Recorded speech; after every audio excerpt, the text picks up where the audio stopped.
beginning transmission of Music Bizz Radio. Thank you for listening. Here is your host, David Richards. What you dealing with? What you dealing with? What y'all dealing with? What y'all dealing with?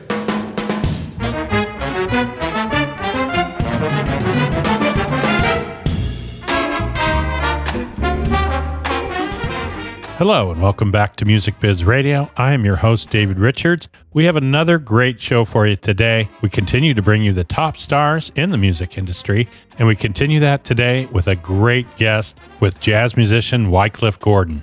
Wycliffe will also be our CD release artist of the week as we listen to Wycliffe Gordon's Somebody New with the DiMartino Oslin Jazz Orchestra throughout the show. We'll also be doing a review on Presonus Studio One.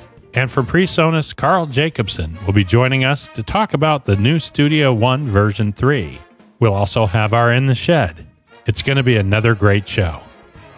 Before we start today's show, I'd like to talk to you about the Music Bizz Radio Concert Series.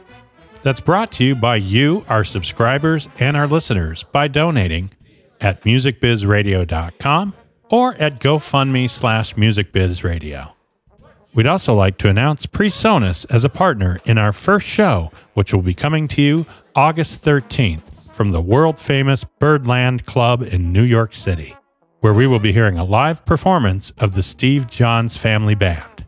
The show will also be available in archives on musicbizzradio.com. We encourage you to go to musicbizzradio.com to listen to some of the great shows we've had so far. Let's get to our first guest. Okay, on the line, we have a very special guest today. Very excited to have him on the show. And he is a fantastic musician. Downbeat Magazine's Critics' Choice Award for the Best Trombone Player 2014, 13, 2012. Also, Rising Star Award for Tuba in 2014. He's a former veteran member of the Wynton Marsalis Septet, also of the Lincoln Center Jazz Orchestra. He's played with many greats, including Dizzy Gillespie, Lionel Hampton, to name a few. I'd like to welcome to the show, Wycliffe Gordon. Thanks for having me. How are you? How you doing today? I'm doing pretty good. It's another hot day in Georgia, but is that where you are? Going well. Are you in Georgia? Yeah. Yes, I'm in Georgia at the moment. Oh, wow. It is hot down there. We're in North Carolina today, so I can feel your pain a little bit. With the humidity. Yes, indeed. So, Wycliffe, and also throughout the show today, we will be listening. He is also our featured CD artist, release artist of the week, and we'll be listening to his latest CD, Somebody New, with the DiMartino Oslin Jazz Orchestra. Beautiful CD, and we'll be listening to that throughout the show today. So, appreciate that. So, Wycliffe, obviously, you're very popular in the jazz scene and the music world, and you've been around quite a bit. So, where do you generally? Are you visiting Georgia, or you live in Georgia? I live on both. I have a place here in Georgia, so I'm between Georgia, New York City, and Lexington, Kentucky. Oh, okay. So I took a teaching position here in Augusta, so I'm just getting things set up for the upcoming semester. Excellent. So, so many people know you as, kind of when you kind of made your rise into the jazz fame, you could say, playing with Wynton. Mm-hmm. And there's quite a few great recordings and videos and things out there. Tell us a little bit about how you kind of got started. I know you were obviously in the New York scene quite a bit, but how did you get started with your career? Well, growing up playing music, I think at the beginning I started playing trombone at age 12, but I was always exposed to music. And, I don't know, I think it was just an ongoing thing. At age 13, I did a concert, and the response from my taking a chance on improvising was such a positive response. I felt like that was the first time. I felt like I wanted to do this, play music. full time. But at age 13, I didn't know much about being professional. It was just something that I liked and that I wanted to do. And there were various stages from, junior high school to college, and then into a professional career. At a certain point in high school, I knew that I would go to school for music. So I didn't necessarily think about what my career path would be, but I always wanted to play, and I also like teaching, so that's what I wound up doing. But, it kind of came to me early because music was always a part of my life, so I'm glad that I've been able to make that, it's my career. I do something that I love to do. And, I look forward to going to work. And I look forward to, composing, performing, and teaching. So where did you go to school? Where did you grow up? Well, I grew up in Augusta, Georgia. Went to college at Florida A&M University. That's where I met Wynton. And at the end of my fourth year in college, I started playing with Wynton. I was the seventh member and became a member of the septet. There's actually a video I remember a while back where you guys were playing out the windows there was like a crowd in the street, and it was kind of a video that became very popular. You guys were kind of trading off back and forth through the windows. Do you remember what I'm talking about? Yeah. Yes, that was in Perugia, Italy. I remember that. Umbria Jazz Festival. It was funny that someone actually captured that on film, and lo and behold, that was 93 or 94. Wow. Through through modern technology, you would actually see that again on YouTube. So that was hilarious. It was. And I think a lot of people got some of their first exposures to what you were doing as a player through that video, which is pretty wild. So, but I remember watching that video and checking it out and everything like that. So you're a young man, you're just finished with school, you met Wynton, and what was it like? I mean, so basically did Wynton say, hey man, I want to have you in the band? How did that go down? Well, it was a great learning experience because everyone in the band played circle, miles above my head. I could hear what they were doing, but, I wasn't able to execute at that level. So I knew that it's going to take a lot of practicing to just get up to par where I can keep up. So the guys were very, they were nice.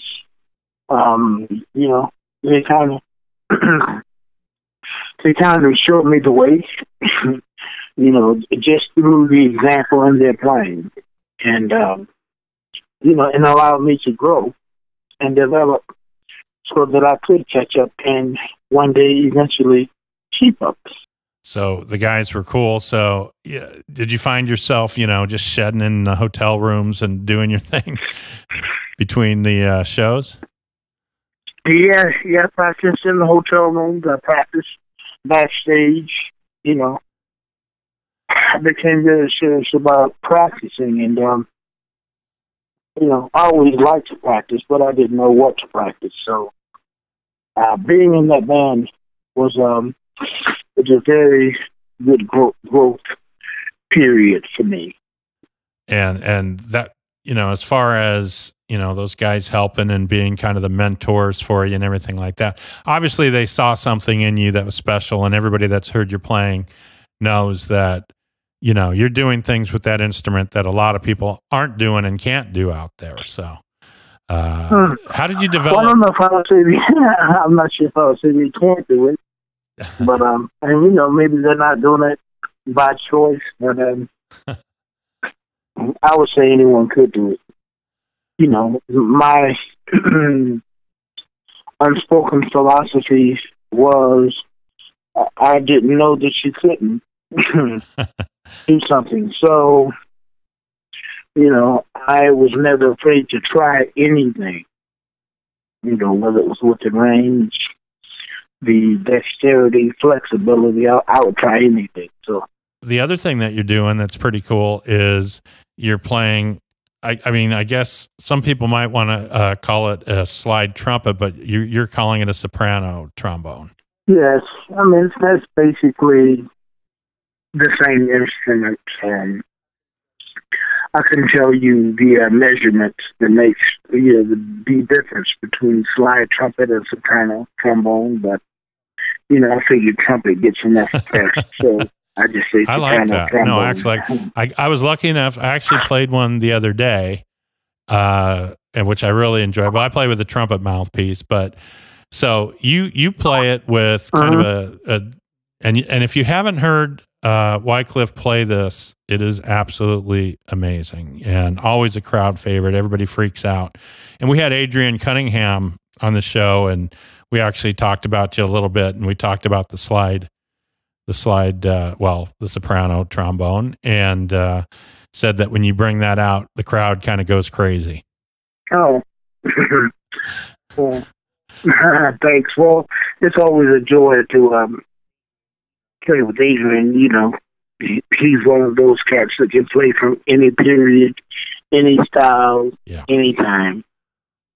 So, you can have freedom to call anything, and Adrian will play it. He's a great player. I love his clarinet, man. I mean, he plays everything great, but I love his clarinet.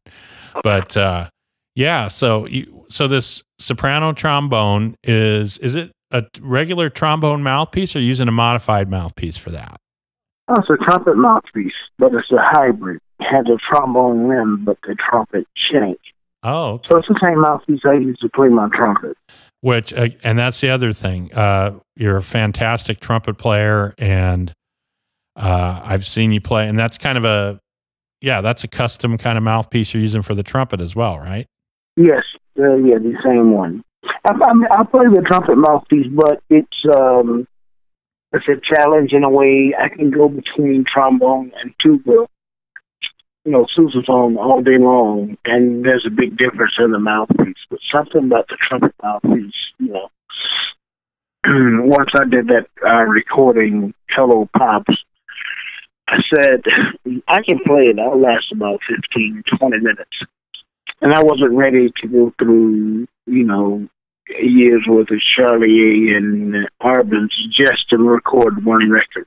Right. So my mouthpiece maker, Peter Pickett, had a design for that mouthpiece, and I was playing on it. So then, we made some, and I came up with my own model. But it's called a hybrid. And I believe you have those mouthpieces on your website, which is wycliffegordon.com, and you can check those out. Yes, I do. Yeah, we we had Tom Bones Malone on the show as well, and I'm sure Tom plays the trumpet and the trombone and switches back and forth, and we actually talked about it. And personally, when I've played trombone or valve trombone and used a regular trombone mouthpiece and went back and forth between trumpet and that, I always found it to be going back to trumpet was a real problem for me, but he seems to do all right with that. So basically, you just customize the mouthpiece to take care of that issue. So tell us a little bit about this, your new CD, which is Somebody New with the Di Martino Oslin Jazz Orchestra. Tell us a little bit about that. Well, it's my first time doing a big band record. Lots of times I'll work with colleges and universities, and I'll send arrangements and or original compositions, and I, over the years have written all of these compositions and arrangements, and I've been recorded them. So I just decided it would be a good idea to get a recording. It's not even half of the catalog, but I wanted to start. So it's my first big band record, and it has, I think, 4, maybe 5 standards, and the rest are original compositions. So I've been looking forward to doing it for a while. While in Lexington, I met Vince DiMartino and Miles Oslin, and I heard the band play, and I was like, wow, yes, maybe we can do a recording together. So this CD, Somebody New, is a culmination of that conversation. And so, we finally made it happen, recorded, mixed, and mastered, and then just released the CD a few short months ago. And it sounds great. And again, we're listening to that throughout the show today, which we're enjoying quite a bit. And thank you. Yeah. So, what was it like being in the Lincoln Center Jazz Orchestra? What was that about? Oh, it was nice. I mean, it was fun. It wasn't quite like being with the septet. It's a bigger band, but it was fun. I mean, we had a good time. You have more options in terms of musical presentations because everybody in that band could play. They played the instruments well. Everyone could solo, improvise, and, and you have that combination of guys that have that level of musicianship. I mean, oftentimes, the audience, you get to see 15, maybe 20% of what each cat, actually brings to the table musically. They write, they compose, they arrange, and it was just a good experience, being around that level of musicianship. Keeps you on top of your game. Oh, I can imagine. So what's it like, obviously, going from New York City, being around there and traveling all over the world, and now you're in Augusta, which you grew up there, so you're teaching there. I love it. I mean, I've been on the road in my 20s and 30s. It was cool. I'm just a little older now. I like to travel, but I only like to travel if it's going to be comfortable. I don't want to see any more, I want a nice, comfortable hotel.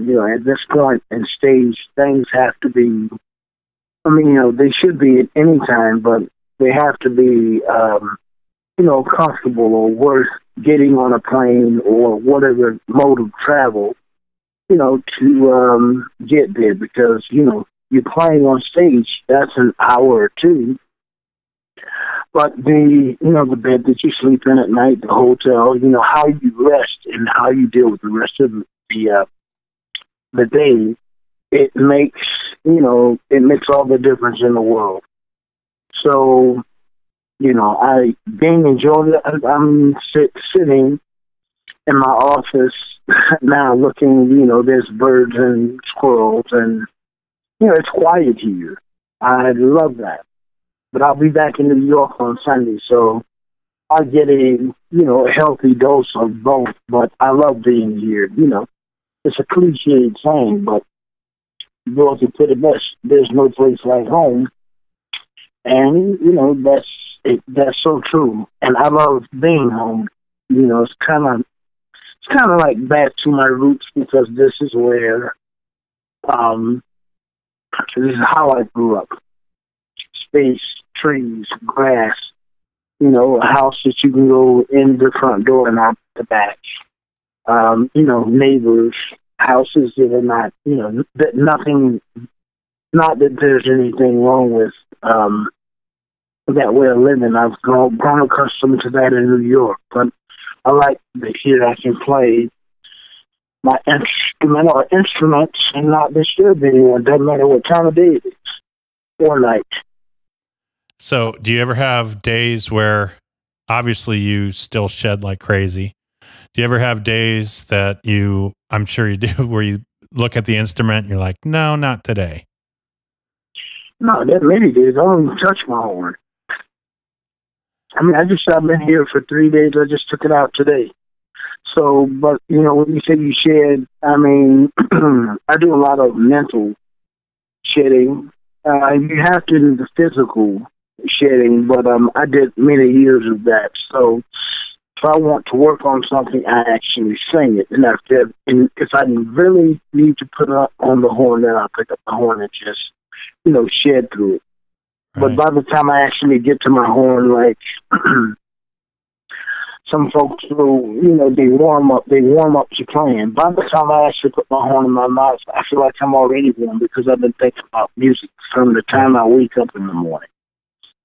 So I'm working on orchestral scores right now for a gig that's coming up with an orchestra. with the Lexington Philharmonic. And so I just feel like I'm always exercising my brain musically, not just when I'm playing, but when I'm, composing or arranging. And so I get commissioned to write sometimes, and I have a few deadlines that are coming up. And so when I pick my horn up, if I've been singing, There you go. I'm singing that. Then whatever I'm singing, that's the thing I play when I first hit my horn. So I used to do long tones and lip flexibilities, and I'll still do those things from time to time, but I don't warm up to playing. For me, if the music is happening in my head, then it's happening in my body when I pick my horn up, wherever I am, whatever I'm on, That's what I play. This is something high or low, and I don't encourage kids to do that. I mean, I think it's great to warm up, but, it's kind of like walking. You've been walking for many years. You get up, whether you walk fast or slow, you don't think about it. You internalize it. So the same thing happens with, practicing.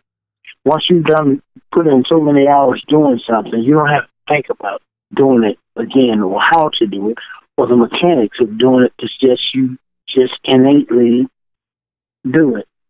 And that's what happens when I'm practicing now. So I will put the horn on my face later today. That's why I took it out of the case. I'm going to play trumpet and trombone, and, and some, I call them musical calisthenics. Yeah. But that's what I plan to do. Yeah, we had Arturo Sandoval on here fairly recently as well, and he's pretty hardcore shedder, man. Like, he's under the influence that if you don't play, you take any time off, it pays you back in a bad way. And I've kind of been does what? It kind of lets your trumpet will let you know when you take too much time off. And right. So I've had that experience as a player, and then there's times where I've taken a couple days off or more, not too often, and then you play, and all of a sudden it feels a lot better. So sometimes a little break is a good thing. Mm-hmm. So yeah. But so tell us a little bit about the trumpet playing. What made you get into trumpet? I've always played trumpet, but I never had there was no need to play because I worked with trumpet. When I was in high school or junior high school, we had to have several electives. So everyone had to have PE, physical education, but I took what we could take up to 3. So I was in band, and then my second elective outside of PE, I took band again, beginning band, tuba. Friends in my neighborhood, they played trumpet. Oftentimes, we would, carpool. My buddies, their parents would drive on one day, then my parents would drive, take us to the football game, pick us up from band rehearsal, take us to the parade, come pick us up from school from a band trip, because we lived in the same neighborhood. But oftentimes they'd leave their axes at, our house. And if you left the horn at my house, it was going to get played. So, I learned there's 7 different fingering combinations that were, in line with 7 positions on the trombone. So I figured out, trumpet, of course, is 2 octaves higher than the tuba. So when I would play the trumpet, I was like, it was much smaller and much easier to carry than a tuba. But that's kind of how it happened. And if I got left in the band room for like a planning period, I would just play whatever instruments were out. If you can figure out the mechanics of an instrument, then great. Now you have the opportunity, or at least the option of being able to make. Well, a good thing they didn't leave a piccolo laying out. You might have become like one of the best jazz piccolo players around. Yeah, well, thank God they didn't leave that line out. Yeah, thank God for us, because we really enjoy your Or, playing. or Man. you play the jazz flute, but That's Ron Burgundy has that. Oh yeah, man, that He's is the best jazz flautist ever, without a doubt, and he can play anywhere, bathroom stall, wherever you need it, wherever you need it. Yeah. No, he's the man on that.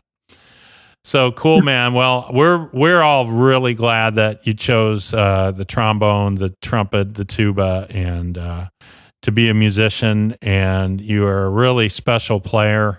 We really, really enjoy that. And I think all listeners, jazz listeners, music listeners, and musicians really appreciate your work. And everyone that I know that's worked with you digs your spirit, and you're very generous with your time and contributing to other artists. And I think it's a really cool thing. And now you're going to be teaching and giving back that way. So that's really cool, man. Really good. We really appreciate it.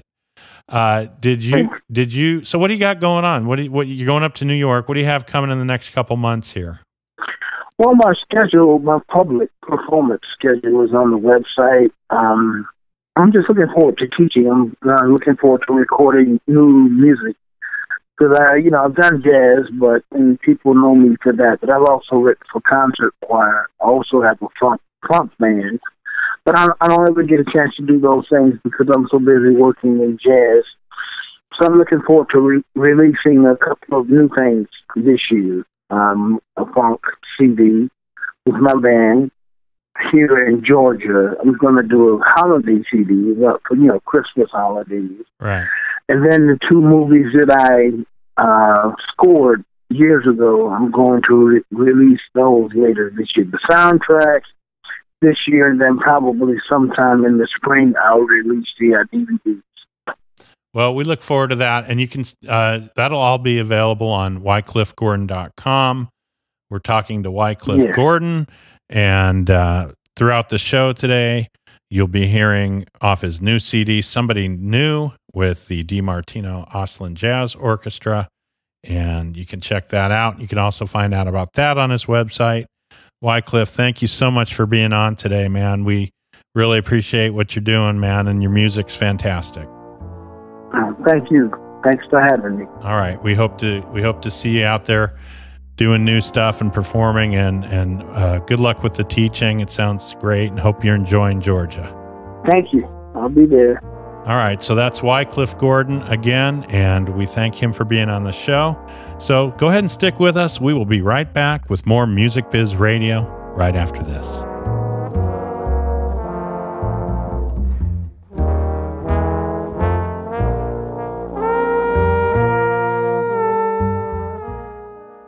Hi, this is Arturo Sandoval, and you're listening to Music Biz Radio with David Richards.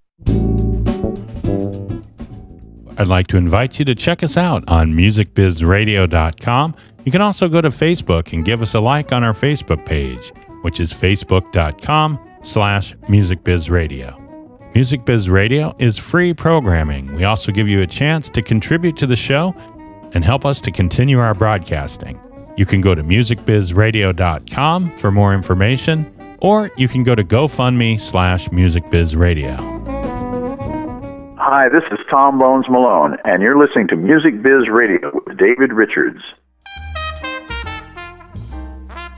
Okay, I'd like to talk to you now a little bit about Studio One from Presonus. Studio One is a DAW program that we actually use to record the show. I've been using it for the last couple of years. I really, really love it. I've used many different DAW programs before. This is a fantastic program for me. It really works. It's very customizable. It has an amazing array of effects built in, a fat channel for effects, and great templates, and very customizable. Very, very good. Works very well both in a Windows and a Mac platform. It is also very, very friendly to all kinds of different hardware, which I've used several different pieces of hardware, and There's a nice little fader port that I have actually connected that gives me a nice little fader, and I can assign it to the channels, and that is through USB, and that works great. The audio quality is fantastic, very customizable for the bit rates, and the clarity has just been fantastic. I really love it. I've used it for so many different applications. I've used it to produce music for television and film. I've also done a lot of composing with it and utilized that to make music. I've done many recording sessions. It's great for vocal sessions, great for instrumental. The amount of tracks has never been a limitation or a problem. The rendering is fantastic, and the interface is just very, very user-friendly. I would definitely suggest using it. Okay, on the line, we have Carl Jacobson, Marketing Director for Presonus. Hi, Carl. How are you? Hi, David. I'm doing well today. How are you? I'm doing good. We just got through talking about Studio One, which I really, really love. And, you know, we happen to record the show with and do our interviews and everything with the Presonus software. Really love it. Well, that explains why it sounds so good. Thank you. Yes. So the review that you were talking about was version 2, and I think I'd like to bring your listeners up to speed a bit on what some of the new capabilities are in version 3 that we announced just a couple months ago. Great. And it's been going off like gangbusters. So there are 3 areas really that we chose to enhance Studio One version 3. Okay, we wanted to add more innovative songwriting and arranging tools. And that was really designed because there's a real core customer group of Studio One users that are creative music producers. So we wanted to make it easier than ever for people to just get their ideas down. You know, Studio One is designed to get out of the way. You know, we don't want you to be thinking about using a digital audio workstation. We want you to be thinking about making music, staying inspired and staying in the flow. So some of those features would be like the new arranger track, the new scratch pad, a new browser to make it easier than ever to, you know, find the content that you're looking for to bring into Studio One.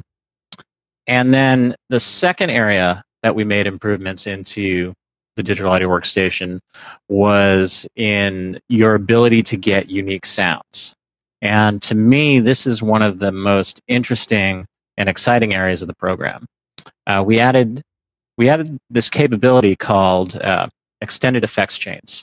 So Studio One always had the ability to build an effects chain. And what that is on any channel of music, you can have different effects to get the sounds that you want. And you can save as a preset the entire chain of effects. So that's functionality that we've always had in Studio One. Yep. But now we've added the ability for you to insert splits into that chain and do parallel processing. So you could have a sound, maybe a vocal or a guitar, on your channel, and you could have one sound on the left channel, you could have another sound on the right channel. You could also do things with frequency splits. So you could say, oh, you know, I only want to have the delay on the high end of my sound, so affecting maybe the harmonics or the brightness of the guitar, but I want to keep the bass sound of the guitar nice and tight, so I'm not going to put delay on that. Okay. And that's really just a very basic way that you can do it. You can do up to 5 splits at any given time. You can have different effects at different levels. That allows you to do very, very narrowband processing, or it allows you to do very, very creative things. And that entire sound can then be saved as a preset as well, so you can bring it back at any time. The second area of unique sounds that we did that. So what we did with effects was, you know, that was a really great idea. And somebody on the design team said, hey, what would happen if we did that on instruments? So a real common thing that many producers do is they might have a particular part that they want to play, and they want to have a layered sound. So in other DAWs, you would have to, you know, record it on one track, right? Then copy the track, assign each track to a different instrument, and build a very, very big project where you have lots and lots of tracks to get those layered sounds. Well, now, on one track, you can stack multiple synths. And we didn't just stop there. So you can take multiple synths, and then you can do key splits, kind of like, so, you know, the left hand is playing one sound, the right hand is playing another sound. And the other thing that you can do with splits is you can put independent note effects. on Wow. individual instruments. So you can have splits, you can have different arpeggiators running at different levels, you could have a delay, on just the high-end synth. The possibilities are really limitless. And we didn't stop there. We also gave you some new instruments to play with as well. We added Presence XT, which we took our Presence sampler and we built an entirely new synthesis engine for Studio One. So it has the same name, but really it's a brand new instrument that sounds much better.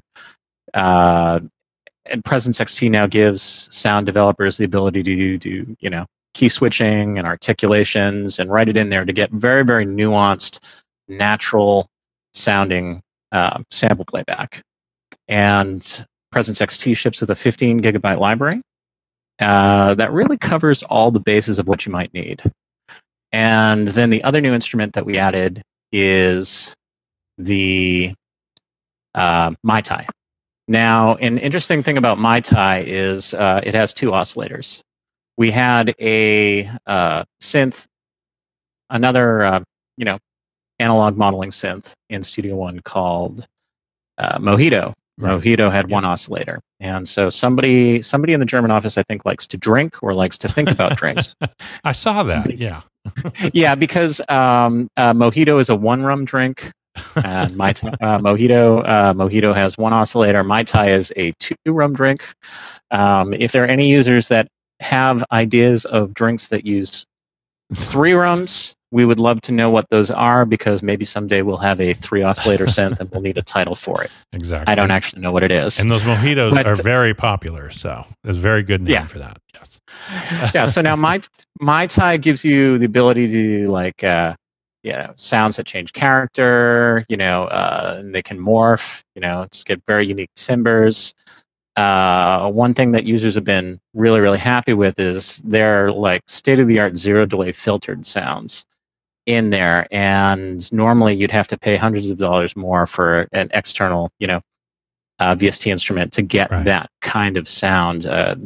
You don't typically find those in DAWs. Right. The oscillators and LFOs have a free run mode, and so that gives you the ability to have that randomness that you might find in an analog synth.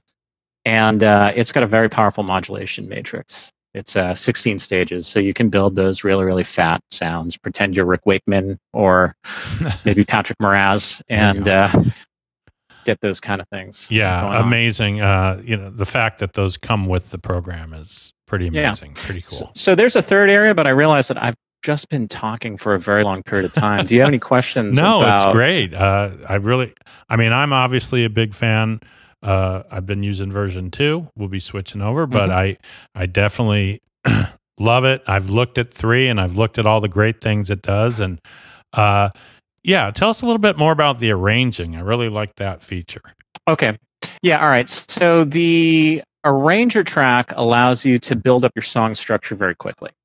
So essentially, it's right above all of your project data, in the song window. And you just take your pencil tool and you draw in your sections, and it intuitively will guess, okay, based on standard song structure, this is your verse, this is your chorus, this is a bridge. But obviously you can rename them as well. Right. So once you have your arranger sections in your project, then you can actually just click on those and move them back and forth. So if you wanted to have a second verse or a second chorus, you could just take it, move it, and that would allow you to, build your song structure very quickly. Now, one thing that not everybody realizes that this is a good tool for, though, is it's also an awesome navigation tool for getting around your project. So if you want to isolate a section, you just double-click on chorus, and then it expands to take up the full view. And in the track inspector for the arranger track, you have all of your sections sitting there, and they're like little buttons that you can press, and your playback cursor will move to that section. So it's a great way to get around your window. Which is now great. So here's the secret sauce, though. Okay, this is one of the most innovative things, and it's such a simple idea that I can't believe that nobody's thought of doing this before, because I've worked with digital audio workstations for about 20 years now. Right. And we've added something called scratch pads. So I think many of your users will identify with the idea that you get your music project up to a certain point, and you want to try an alternate idea, or you want to experiment with something, and you're really afraid that you're going to damage all the work that you've already done. So what people would commonly do is copy everything, go to a point 1,000 bars down on the timeline, paste it there, and then do their experiment. Okay? And if you forget about that, then you might export your project, and it could be an hour long, and you've got this big 30 minutes of silence, and then something pops in later. Many people have done that, yes. You know, or another thing that people will often do is they'll save alternate versions of files. And so that gets hard to manage as well. But now Scratchpads, what it does is you hit the Scratchpad button, and your timeline splits vertically. And what you get is a completely parallel, independent timeline that you can experiment and do anything you want. So you can take an arranger section and drag it over there. You can drag new content in from the browser. You can record new parts in that section, and it doesn't affect your main primary arrangement. So this is perfect for doing experimentation, but what we found many of our users doing is this is also a great place to make those alternate versions of your songs. So let's say you got some naughty words in there and you need to do a radio edit. Well, you can do your radio edit in the Scratchpad, and then you can export it from the Scratchpad. Or let's say you need to provide an instrumental version, or you need to provide an a cappella version, or you need to, make a dance remix. You can do that in your Scratchpad. You can have multiple, actually unlimited Scratchpads associated with the project, and that's really a great way to keep all of your data for the song consolidated in one place. So rather than having 5 different projects for each of those different use cases, you get them all in one. Which is great. So, yeah, and one of the things, because, a lot of people have just tried to use markers. We've had markers, and we've tried to move, like you said, a lot of people, they'll go to the very end of a project, and they'll put a bunch of tracks together, and they'll use that as their little work area. Then they have to go back, and it's just a nightmare. So that sounds awesome. That sounds great. So, and I think one thing that people need to understand about this program from my perspective, which I do a lot, I produce a radio show, I produce music, I do live recordings, I basically use this for every scenario that you can think of, and it works great. And for songwriting, it just sounds like you guys in song making, producing from scratch. I think one of the things that people don't realize is a lot of times when somebody's producing a song, they're in there and they're building this structure, and then when they get into the session, to have it organized just makes such a difference. And I love that you can click on the tab and go to the chorus and things like that. That's excellent. Great. Yeah. And so there is one other major area that we've provided improvements, and that is in the ability to control the application. Okay, and so some of the things that we've done is we've created a true multi-touch environment. Okay, so if you have a iMac, that has a touch screen, right? You can intuitively do things with your fingers by touching the screen. Affect your mixing console. Move your arrangement around just by dragging your hand over the screen. Adjust settings. It also works with any Windows touchscreen as well, which is great. Yes. Yeah, the interface is now a high DPI interface, and what that means is it's going to look really nice, on a 4K display. And it's just crisper. We've given it a facelift as well, so it's easier on the eyes. One thing, people love to use Studio One, but one thing that we heard from our customers was on particularly extended sessions, the way that it looked before gave you some eye fatigue. So we worked on the contrast and the balance of colors, and now you'll find yourself able to, work with the software up for much longer periods of time. Yeah, I work with a big 32-inch in my face. So. Yeah. Yeah. Now, just last week, we released a free iPad app for Studio One as well. So it's Studio One. It's called Studio One Remote. It's a free download. If you don't have Studio One, you can still download it and play around with it in demo mode. It's not going to do much except give you the ability to move sliders and kind of see how the layout is. But it will give you a good idea of the kinds of things that you can do with Studio One. So now what I love about this is, okay, The first thing that it does is if you're somebody that's traditionally working in front of a desktop computer, okay, it gives you a control surface that you can use as a second screen. So you can use it to trigger, arranger sections. You can move arranger sections around. You can use it to trigger keyboard shortcuts, from the commands window. So you can just really speed up your workflow while keeping your main project up, with the track view open, the song view open. But then the other thing that it does is, and this was a frustration for me as a recording musician, I'd find myself trying to track in front of my computer, which is not really the most comfortable place to do that. Or I would run in and out of the vocal booth because I didn't really have the setup well. So now you can use this to get away from your desk. Okay, so you can take it into the vocal booth, or take it down by your drum set if you're a drummer, and you can use it to control your transport.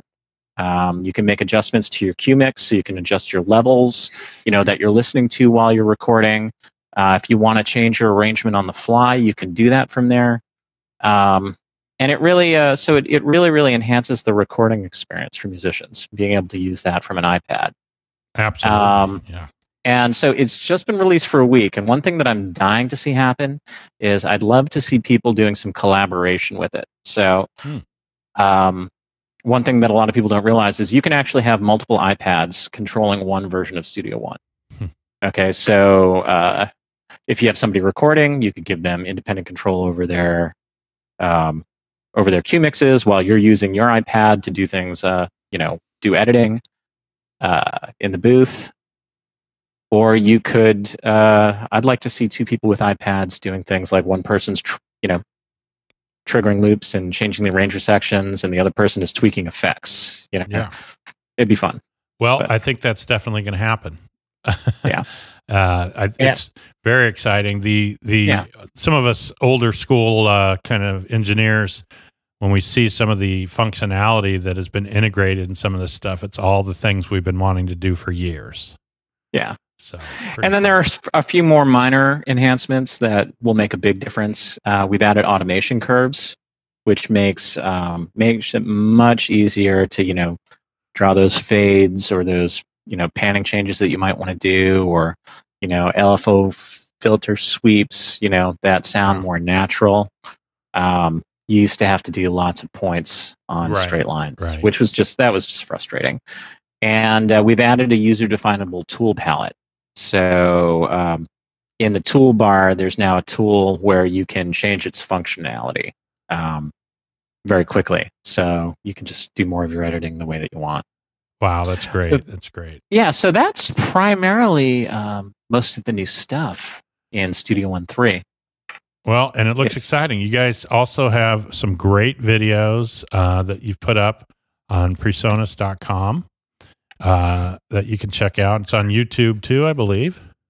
Yeah, they're on YouTube, but the most direct way to get to the Studio One content would be to go to Studio One, and that's Studio ONE, Studio1.presonus.com.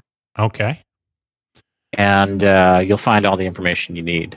And the one thing that I really like about your company is there's a lot of information out there. I mean, if I ever want to find out one thing about the software, I can obviously use the help, but I can Google things, and there's videos and commentary on every single aspect of the program. So, yeah, well, people like to learn about stuff in different ways, and so we try to speak to customers the way that they want to get their information. So yeah, so we'll put videos up, we'll put product copy up. We've got knowledge base articles. Yeah. However you want to learn, we try to do it. And it's great. And it's a lot of fun. And one of the things that's also great about the program is the customization of the setup and saving templates and the effects chains and everything. So I'm really excited to see 3 in person, and I know 2 has been just fabulous. And again, we record the show on that. And we're also going to be doing a concert series that's coming up. We have our first show from Birdland next month. And it looks like we will be using Presonus hardware and software for that performance. We're excited about that. Well, that's exciting. It is. It's very exciting. So we've been talking to Carl Jacobson. He's the marketing director for Presonus, and he's been talking to us about Studio One, version 3, which has just been released fairly recently, and looks like it's great. A ton of improvements. Carl, thank you so much. It's great stuff. Thank you so much for giving us the opportunity to speak. Well, I appreciate it, and we will continue to use Studio One on Music Biz Radio. Thanks again, Carl. We'll talk to you soon. Thank you, David. Okay, well, stay with us. We'll be right back with more Music Biz Radio right after this.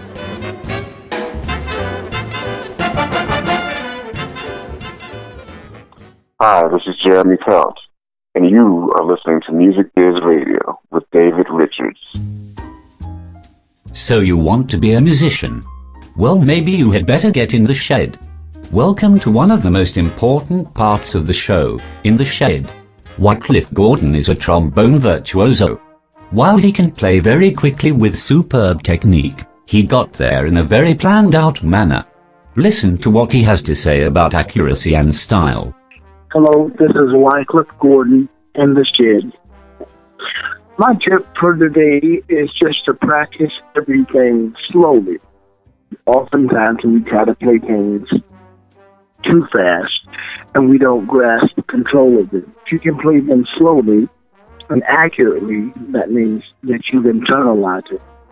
And therefore, if you're working with a metronome, just turn the clicks up a little, and then you get to certain levels of mastery. And, whether or not it's flexibility exercises, scales, slide speed exercises, or, whatever you're working on, the tip is to do everything slowly and master it playing slow, then speed it up. That's my tip for today.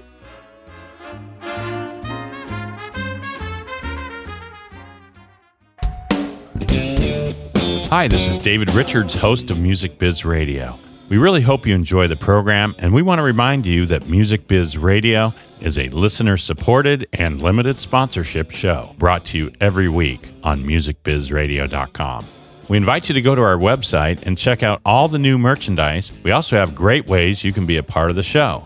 Go to the contribution section of our webpage, and you can find ways that not only can you help keep the show going, but you can also get some great Music Biz Radio merch. If you're a person or business interested in sponsoring the show in some way, we have a variety of sponsorship packages. Just go to the link on our contact page.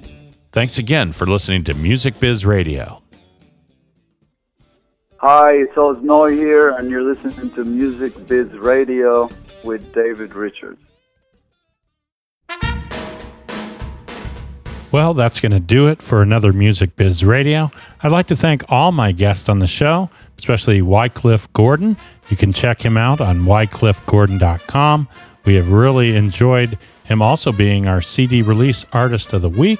And throughout the show today, you've heard bits and pieces of Somebody New with the DiMartino Oslin Jazz Orchestra. I would also like to thank our special guest from Presonus, Carl Jacobson. And we'd also like to thank Wycliffe Gordon again for his In the Shed segment. We hope you enjoyed the show and you join us every week. I'm David Richards on Music Biz Radio. Hey folks, this is the year of a brand new election. There are brand new ways and brand new means. Go ahead and make your selection. Thank you for listening to this week's show. We hope that you enjoyed the program and will join us every week. For information on being a guest or just to contact us, please email us at trumpetdr@gmail.com. This now concludes our transmission.